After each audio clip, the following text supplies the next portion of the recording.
I don't know. I find that a little bit gross. I'm just over Taylor Swift. This is them taking over.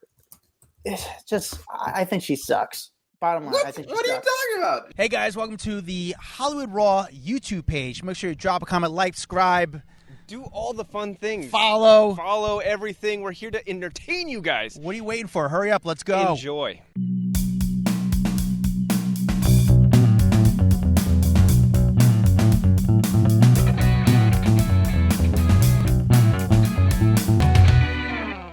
You are listening to the Hollywood Raw podcast. Over here, my name is Adam Glyn. Over there is Dax Holt. We are going to give you the top 10 stories of the week, sponsored by us.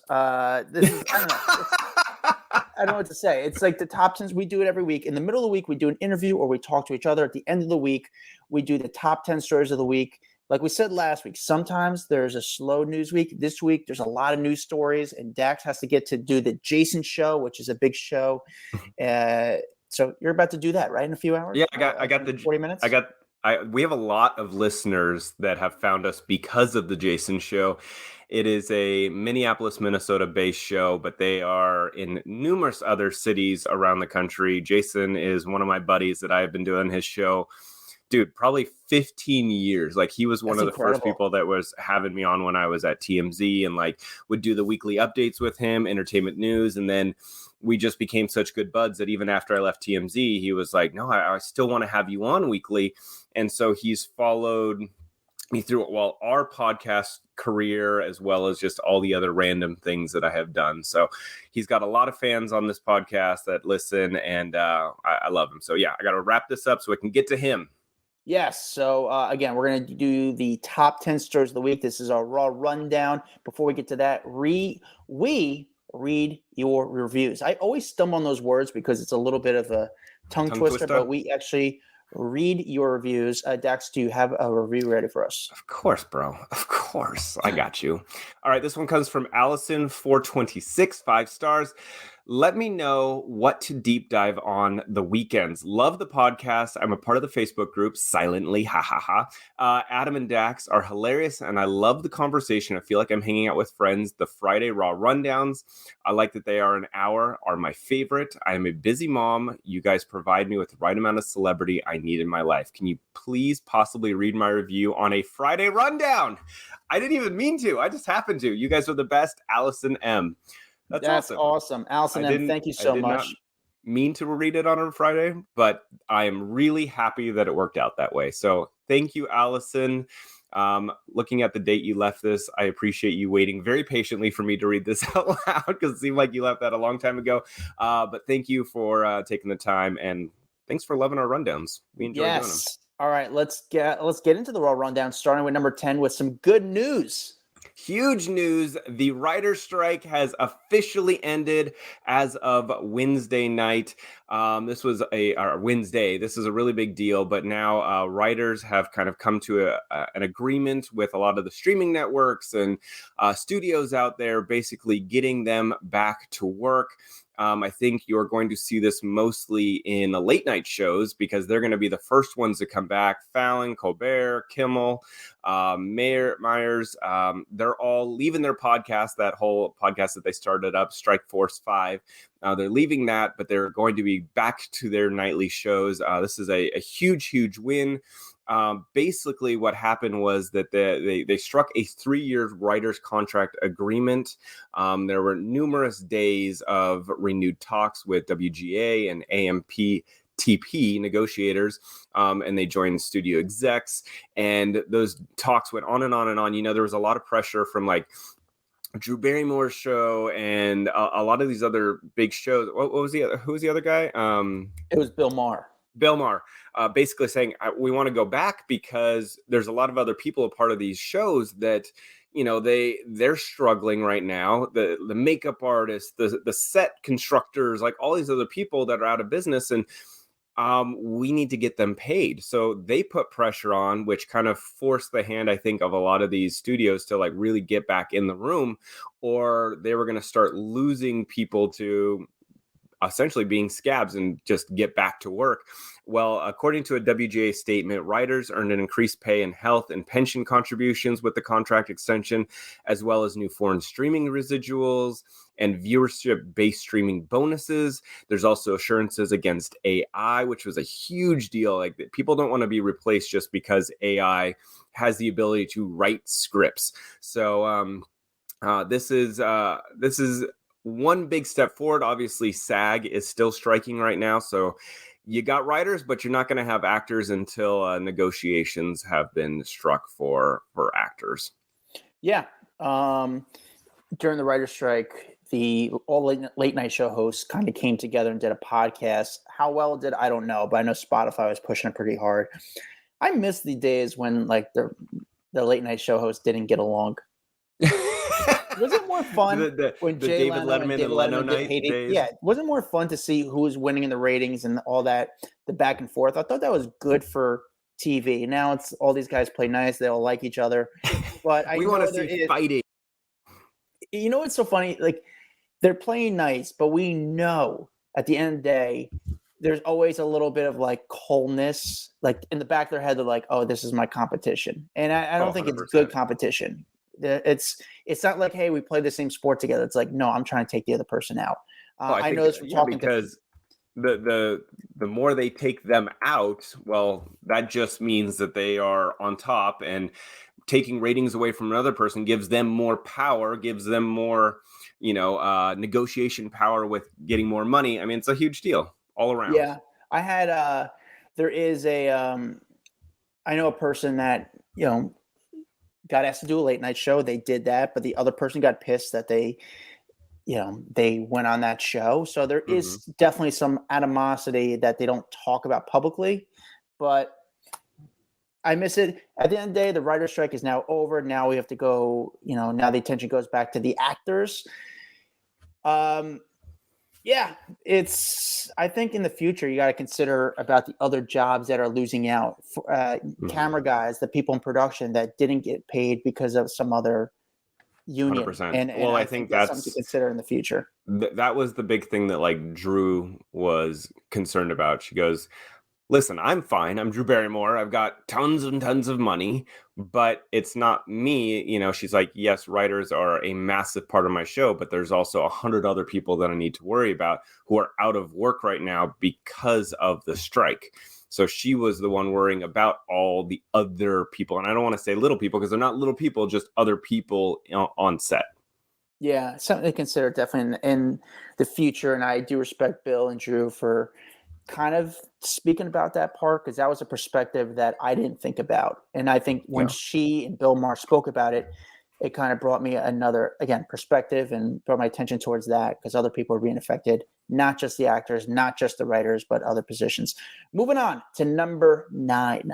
Number 9, Britney Spears posting some, I would say, very concerning videos on social media. I mean, not that her other videos aren't concerning, but one got a lot of attention this week, which was her doing her normal dancing stuff, her normal moves, except she had 2 knives in her hands that she was dancing around with. And this comes on the heels of, there were a couple of reports out recently saying that she's fascinated with knives and she has knives around her house. And she has been, I guess, a little concerned about her safety. So she stashes knives. And so she's dancing and she's like moving the knives around. She does have a bandage on her arm in one. She looks like she has a cut on her leg in another. Her dogs look completely freaked out in the background. And people did not like this video. They were like, all right, there's something wrong here. We need to get her help. I saw a couple stories actually go out about, people close to her concerned about her, that she's going to either hurt herself, hurt her dogs, hurt someone else, something like that. She said, and she did an update on the post, and she goes, "Oh, they're fake knives." Dude, these were not fake knives. Like, she's like, "Oh, Halloween's coming up. They're fake knives." She clinks them together. Like, they're not fake knives. Yeah, I don't know who has fake knives. You know what, Dax? What was it? When she was what's the term? When she was no longer, what was the term when she was represented by her father? Conservatorship? Under conservatorship with her father. The weeks going into that conservatorship ending, the internet, the media went crazy. Free Britney, free Britney. At what point does the media say, hey, something needs to happen. Someone needs to protect her or help her out. Dude, Why? I've been saying this for a while. As much as we wanted to free Britney, I think that there was a level of someone still needs to be watching over her for her best interest. My fear with Britney is that there are so many people around her that are in it for themselves and in it for whatever they can get out of Britney. And I'm going, who the hell's watching out for Britney at this point? And people may argue, well, her parents weren't watching out for her. They were trying to take her money. Yeah, there might be a level of that. But there was at least someone trying to keep the train on its tracks. And I feel like at this point, we're all just kind of watching the train derail again. So, I don't know. Kind of scary. So Britney wasn't the only Spears to make the news this week. Her mom is apparently substitute teaching in Louisiana. Is that what's going on there? This is interesting, but Britney's mom, apparently there was a story up on Daily Mail that had an exclusive saying that Lynn is struggling to pay her bills and has started working as a substitute teacher in Louisiana to earn more money after yet another bitter fallout with Britney. And I'm thinking, yeah, you can't just rely on Britney, right? I mean, at a point, was there not any better planning? Like you were just living paycheck to paycheck, waiting for Britney to like send you money? I don't know. It seems weird here. This is weird. Maybe she just enjoys working. I don't know. I mean, I don't know what the full story is, but basically, you know, she used to be a teacher and ran a daycare in Louisiana prior to Britney's big rise to stardom in the 2000s. And now she's kind of going, oh, well, I need to pay some bills, or maybe I just enjoy it and I'm going to be around kids again. I can't blame her for someone just to do it because they have the time and they actually enjoyed it. It was something just to kind of make them feel young. I think sometimes you take a job you take it because it makes you feel young. Definitely newsworthy, though. You wonder why she's doing it, and I can understand why that became a news story. Her mom was on TV this week supporting Jamie Lynn, who's on Dancing with the Stars. Did you watch Dancing with the Stars? Or do you not watch it anymore? What do you think? Do you think I watched Dancing with the Stars? I don't think you watch Dancing with the Stars. I don't watch Dancing with the Stars. No, I don't know. I stopped like 10 years ago, bro. Like when it's been a lot of seasons. Yeah, there's been so many seasons. Don't get me wrong. I mean, sometimes I'm like, oh, they got some interesting people on there, but for the most part, I feel like a lot of the big stars they ran through about 10 seasons ago. Yeah, I mean the casts are pretty good. Harry Jowsey, I'm surprised. Good move for him to get on it. So props for him getting on. Let's do number 8 quickly because I don't want to give these people any more attention than they want. Kroy and Kim, the saga continues. He is demanding a divorce from Kim. If you remember, she is now requested for the divorce filing to be dismissed. And she says, look, we were banging as recently as like September 7th. And so on that alone, our marriage is not broken and we should dismiss this whole divorce. And if he wants to file a divorce, he's going to have to file it again. And basically he goes, yeah, okay, we banged. It's all good. But that doesn't mean that I want to stop the divorce, which I think is hilarious. So they are living together still. They're saying that they're living together because they can't financially be apart because they can't afford anything else. They owe a lot of money to the state of Georgia, but he is making it very clear that he does not want to keep this marriage going. He says, do not dismiss this file. I don't care how much sex we have. Don't dismiss this, which I think is hilarious. Yeah, all right. I don't want to give them any more attention. They're really trying to sell this story. If you're a Housewife fan, I guess you enjoy it. I don't know any. Let us know in the private Facebook group off the record if you're kind of enjoying the drama of what's going on with Kim Zolciak. Or is she trying to kind of jump on the Tom Sandoval bandwagon where she's trying to make herself newsworthy? I'm not going to lie. I do feel like this story got me a little bit back into it just because it's so funny and so ridiculous. Like they're living together, they're sleeping together, they're in the same house. And it's like, why does she believe the marriage can be saved? And he is going, hell no, we're done. Like, how are they on such different pages? Or is this, again, publicity trap 101? I don't know.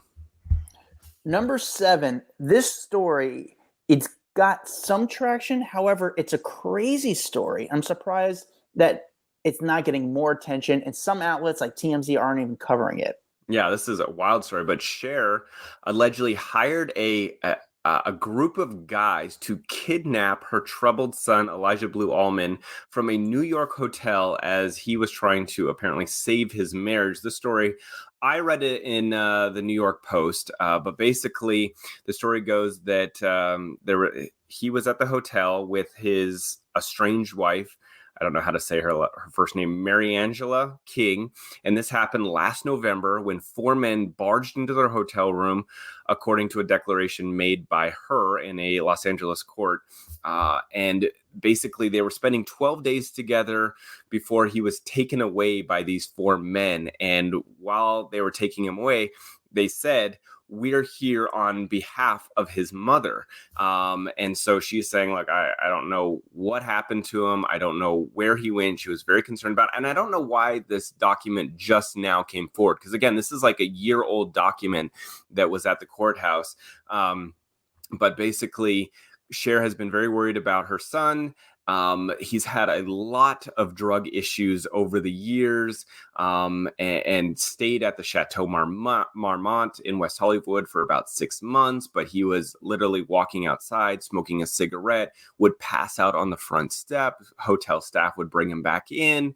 And she's had a pretty troubled relationship with him because of his nonstop relationship with drugs and just over the years. So anyway, I don't know if this was her attempt at, like, I need to get my son into rehab, I need to get him taken care of, whatever it is. It's just really interesting that he would be essentially kidnapped out of a hotel and taken against his will. So Daily Mail, I believe, did this story exclusive. New York Post picked it up. A few other sites picked it up. This is a good story. Dex, why didn't something like TMZ pick this story up? I don't know. I don't know why they wouldn't pick this up. This is a huge story. Not only that, I mean, maybe it comes with the timestamp on it. Like, again, I don't know why this took so long to break if this was filed over a year ago and now it's just kind of making news. I don't know. I don't know why sometimes people pick and choose to do these stories. I don't know. It's a weird that you would do some of the stories they do and you pass on this story, which is, you have 2 celebrities. I think it's an interesting case or interesting story. I'm surprised you pass on the story at TMZ. By the way, I've got one. I just need to mention this. It didn't make the rundown, but I do need to mention because it's a huge one. But Michael Gambon, who played Dumbledore in Harry Potter, passed away at the age of 82. That was a big story that broke this morning. Obviously, we didn't have it in the rundown, but obviously a huge actor. His face is so familiar from doing all the Harry Potter movies that I wanted to just slip it in here. Yeah. Rest in peace. Number 6. Bruce Springsteen postponing the remaining 2023 tour dates. If you remember, we had talked about this a couple weeks ago. He said that he is dealing with some peptic ulcer disease recovery, and it had canceled a couple dates, said, we're going to push him back like a month. Well, it seems that the rest of the 2023 tour has now been pushed off until 2024. There's just too much that he is trying to deal with the peptic ulcer disease, and so he needs to focus on his health right now and not entertaining the world. So sad news for a lot of the Bruce Springsteen fans that had tickets, that were excited that he was coming to their city. You're just gonna have to be patient. They'll be basically reinstating all the tickets at a later date, and if you can't make that later date, they'll just be giving you a refund. If you had to tell people, Dex, one concert for people to go see, what would it be? Would you say Pink? Oh God, hell yeah, I'd say Pink. Pink or Bruce Springsteen? I've never seen Bruce Springsteen, but I've seen Pink in concert numerous times. She just puts on such a good show that it's unbelievable. She's all over the place. She's flying from the rafters. It's just a great show. I mean, I'm a huge Dave Matthews fan, so seeing them at least once live is also, I feel like, a life-changing moment. Coldplay live, also very good. I don't know. There's a lot of, I've never seen like a Beyonce or Taylor, but I'm sure they're amazing. Everyone talks about them, but I'm guessing Bruce puts on an amazing show as well. Yeah, no, Bruce to me was like one of the only shows he goes to where it's like a 2.5 to 3 hour show, 3 hours nonstop. And I respect that. So I tell people, if you have the chance while he's still doing it, go see Bruce, because he set the tone of what a concert should be. Interesting thing about Bruce Springsteen, and a lot of these guys, musicians, at least who live in New Jersey, Bruce, Bon Jovi, and a few others, they have, they own a home in New Jersey and they have a lot of property.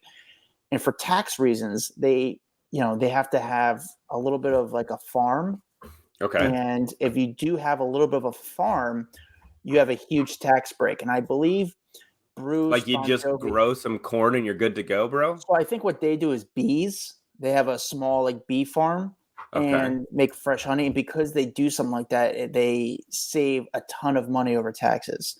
I don't know much more into that, but you put a couple boxes out, they make some honey in the background, and you're like, cool, tax write-off. I guess it's you have someone who's a property manager maintain it for you a little bit. But what do they have to maintain? Like, pull some honey out and you're good. I mean, I don't think Bruce is putting on the whole net thing and just. I'm sure the guy who mows his lawn is handling his bees, and he employs a beekeeper. But because you do that, you save a ton of money. Interesting, right? Yeah, that's super interesting. If we ever get a lot of property, I think that's what we do. We have to have a little bit of a farm. Number 5, a story that you broke. I did break this. Hulk Hogan married his. I can't say longtime girlfriend, but his fiance Sky Daly. They had their wedding in Florida. It was a secret little wedding until I broke it and handed it off to to a bigger outlet to break. But they had only been engaged for 2 months, which also broke that story that they were engaged. So Sky Daly, I don't know who she was. I don't know her background, to be totally honest. I don't know how they met, but she's a yoga teacher. Yeah. Oh, is that what she is? She's a yoga teacher. So Nick, his son, was there. I mean, that was actually kind of the first glimpse of what was happening for this wedding, because Nick was posting videos on social media of him in a tux, him there with his girlfriend who was wearing a purple dress. And that was all. They didn't mention where they were at, why they were dressed up so nice. And then TMZ got their hands on some photos of Hulk and Sky actually in their full attire. And one person who was not there, Brooke Hogan. And I thought this was very interesting. I knew that she wasn't there. Basically said, I don't know why she's not there. I didn't want to dig in too much. We've had Brooke on. I did not want to reach out to her because it seemed like a strange move for her not to be there. And then she ended up going on social media a day later and acknowledging why she wasn't there, basically saying, let me see if I can find her exact statement. She said, as we all experience with our own families, the dynamics of a family union continuously change over the years. With that being said, my family has experienced a lot of change. With all of it happening in the public eye, I have learned how to best navigate these changes as they come, which is difficult for me to say the least. From my own journey to healing and happiness, I have chosen to create some distance between myself and my family, and I'm focusing on people and things that heal my heart and align with my own personal beliefs, goals, and values. I wish him well. Very interesting. So you read between the lines. Clearly, she is not happy with something, whether it's him marrying Sky or maybe she's just had a little bit of a falling out with her dad. When she was on our podcast, Brooke was very open, and it seemed like they had a good relationship at that time. She had seen him. He was, they were talking weekly, I think she said, and she had seen him after his surgeries. So I don't know what's happened since then. So Daily Mail, obviously something happened. We don't know. Eventually, I think just because they're public figures, we'll find out what's going on there. So we broke the story with Daily Mail. Okay. Hours later, TMZ did a story and they released photos. They actually talked to Hogan's camp and they got the photos from the wedding. But when Daily Mail did the story, it was pretty much that Brooke was not happy with the wedding. And then TMZ tried to water down the situation because they had a relationship with Hulk Hogan and said Brooke was not there because she couldn't be there on short notice, which was bullshit. That was bad. That was bad news, dude. That was they're lying to you because they were trying to water it down. They were working with Hogan. And obviously hours later, Brooke kind of spoke about it.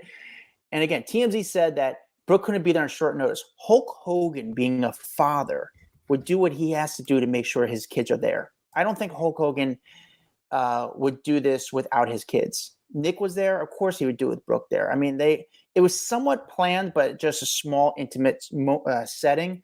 Mm-hmm.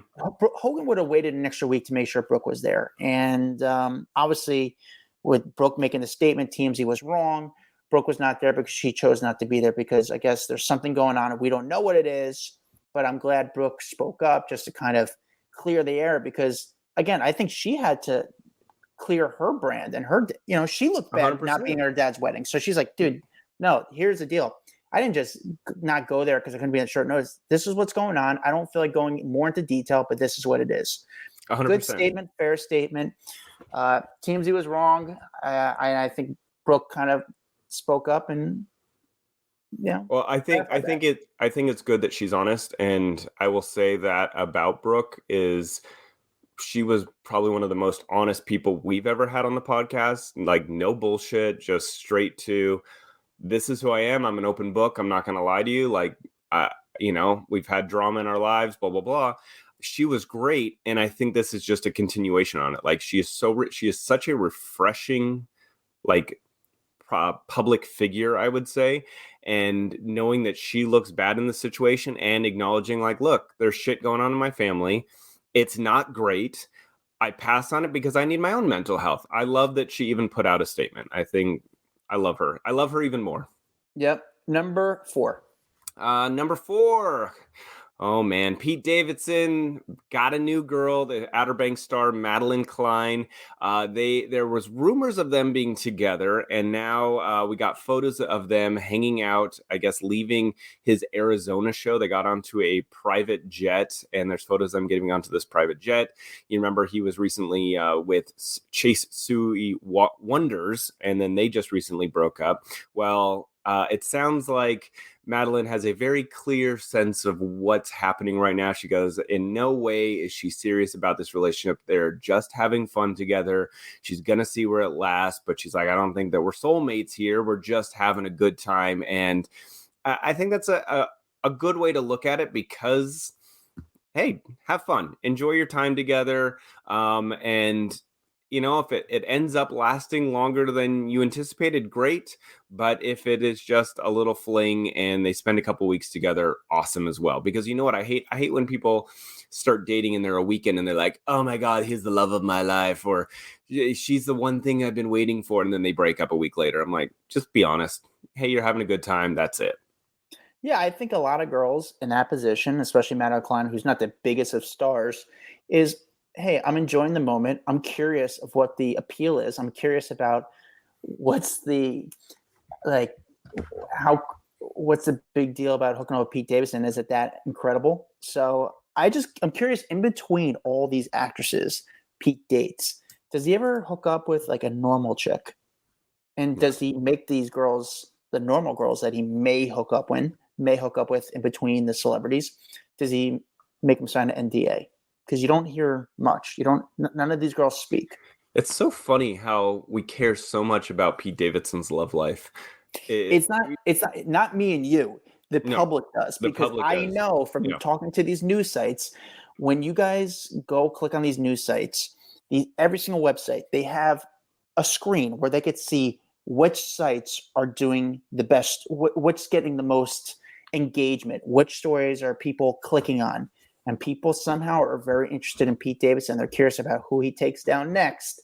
And right now he's taking down this Outer Banks actress. And people are curious about it. And Madelyn Cline, the actress, is curious about it too. She's like, hey, what's the big deal with this guy, Pete? I'm going to hang out with him and see what the see everyone's talking about. Don't ever use that on the podcast again. Take down.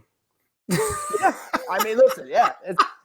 Come on. This is what she hooked up. Well, she was dated Chase Stokes for a while, and they're just having fun. Pete is very good at not getting photographed these days. Like he's He's almost a little more like a quiet and vampire. private. But I Yeah, think after you date Kim Kardashian, like anything has to feel private and quiet after that, though. yeah. Number 3. Sophie Turner and Joe Jonas looks like they have come to a temporary agreement to keep their kids in New York amid all of this divorce drama. You know, she had basically sued him for keeping the kids and withholding their passports. I think we talked about that. Was that last week's rundown that we talked about that? Yeah. Yeah, so she had filed this court paper saying, you know, he's withholding the kids' passports so they can't come back to Europe. And his response was, no. I literally can't take the kids out. We've already agreed to this. What are you talking about? Like, I can't take them out of the country or I'm going to be violating a court agreement. So they sat down on, I guess, Monday, and they filed some more paperwork stating that Joe and Sophie are now on the same page. They must keep their 2 daughters in southern and eastern districts of New York. And they both agreed to this. They both signed off on it. And I think this is a better step. This one got so dirty so fast, and I don't know why they have made this such a public thing. I feel like I think she's made it more of a public thing. I feel like Joe has, and maybe he's just being better represented in the media is really what it comes down to. But I feel like a lot of his statements have been, we've already figured this out. Why is she taking this public, or why is she suing me, or why is she running my name through the mud here? So I don't know who to believe, but it seems so yucky so quick. Yeah, you're right. I don't know who to believe because Joe said, if it didn't come from my mouth, it's not true. She says pretty much the total opposite. And then when you bring it to court, it gets very sticky. She did wear, she was photographed yesterday wearing, and this is Wednesday, she was photographed Wednesday wearing his wedding ring. We don't know why she was wearing that, but both of them aren't hiding. And part of me is wondering, like, with everything going on with you guys, is it worth staying in New York City, or do you go like upstate? However, part of me likes to respect it and say, you know what, let's fight through the hell for 48 hours. Give them the photograph these people want and just keep living our life. So I also respect that side as well. Like, yeah, it's going to suck for a little bit, but eventually, other news is going to happen and people aren't going to care as much. So the other thing is, remember how there was like a whole story about he caught her doing something on a Ring camera, and that was kind of like the reason for the divorce. Well, Page Six was saying that, or no, I'm sorry, Us Weekly reported on Wednesday that it was literally her bad mouthing him on the Ring camera, and it wasn't anything more than that. I can't imagine that is the case. Like, what could she say on a Ring camera that's talking shit on him that makes him go, okay, we need a divorce?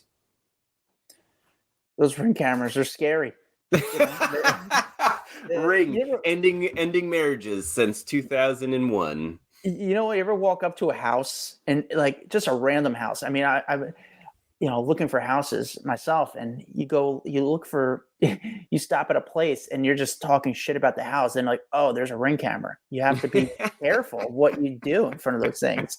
But it's also interesting, like, who knew that she was that close with Taylor Swift? And of all the people Taylor Swift could be friends with, she's like, oh, I'm going to be friends with this girl. She's going to be my chosen friend for the year. Yeah. There's a lot of everything's strange. There's a lot of animosity between the two. We said that right from when it first happened, right from when they both filed for divorce. Well, Joe, I think, is the one who filed for divorce. These two don't like each other, bottom line. And we'll probably have another news story about them next week. So number two. Number 2, I know everyone was waiting for the big boy band reunion that was allegedly going to happen at Super Bowl halftime for 2024. Well, not going to happen. It is going to be Usher. Usher has been announced to be the headliner for the Super Bowl for 2024.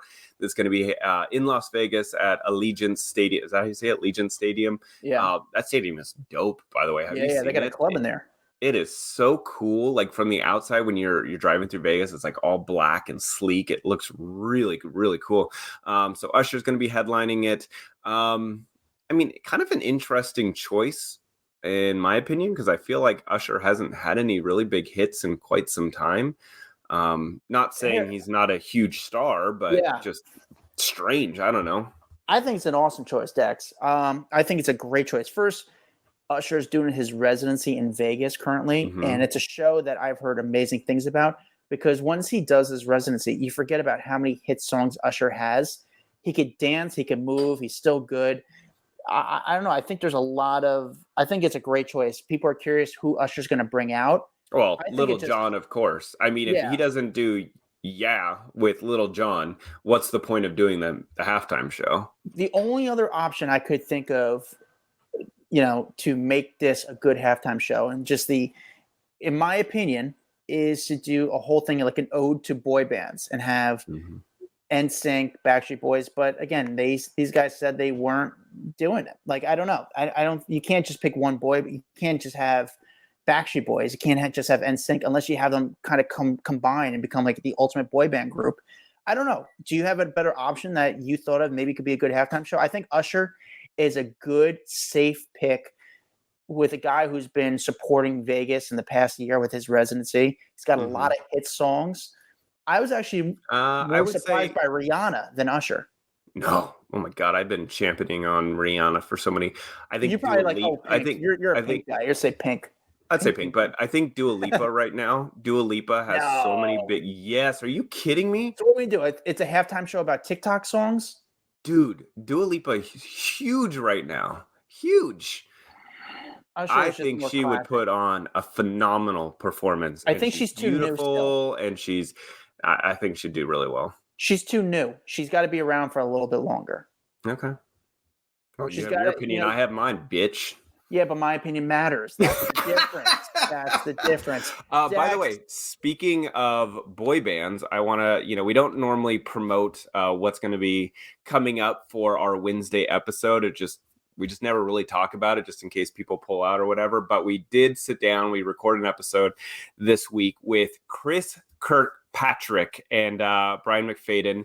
They got a new podcast coming out. But Chris, we obviously wanted to get him on because of all of the NSYNC stuff that's been going on over the last week or a week and a half with them coming out on the VMAs, this reunion of NSYNC, what it was like. And so we peppered Chris up and down with all kinds of NSYNC questions, wanting to know how the reunion happened, who put out the first call, what it was like being back in studio, what it was like behind stage at the VMAs, whether there's a future with NSYNC. We asked him all of the questions and then obviously got into their podcast as well. So that will be coming out on Wednesday. So set your alarm, get ready. We got NSYNC, all kinds of stuff coming at you with Wednesday's episode. I'm very excited to be releasing this episode. Moving on, Dax. I think we all know it. It controlled the algorithm this past week. The number one story of the week. Number one story of the week, Travis Kelce and Taylor Swift. Good God. I don't think I have ever seen so many stories about one event. I mean, it felt like Taylor showed up to his game in Kansas City, and it was like the world melted down. You have to be living under a rock if you didn't see all this. She sat in the suite alongside his family. His mom was there. She watched, and it was like the world freaked the hell out because this was kind of the first confirmation of them hanging out. Listen, I have no idea if they're actually dating or this was, he invited her, she took him up on the offer. There was some shots of them going to this party afterwards in his convertible. And then the only sign that I feel like is possibly them hanging out a little bit more was there's one shot TMZ posted with her arm around him inside the party, and it does look a little PDA. When they were walking into the stadium, there was no hand holding. When they were in the car, it didn't seem like they were hand holding, or she was had her arm around him at that point. But there was the one shot that gives me hope that maybe they are together.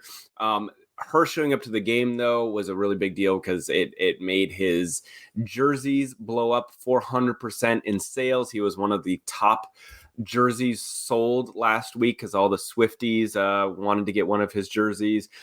I don't know. I mean, it's kind of fun, but I also think, what is the chance of this actually working? Because they went into this with him being a fan of hers.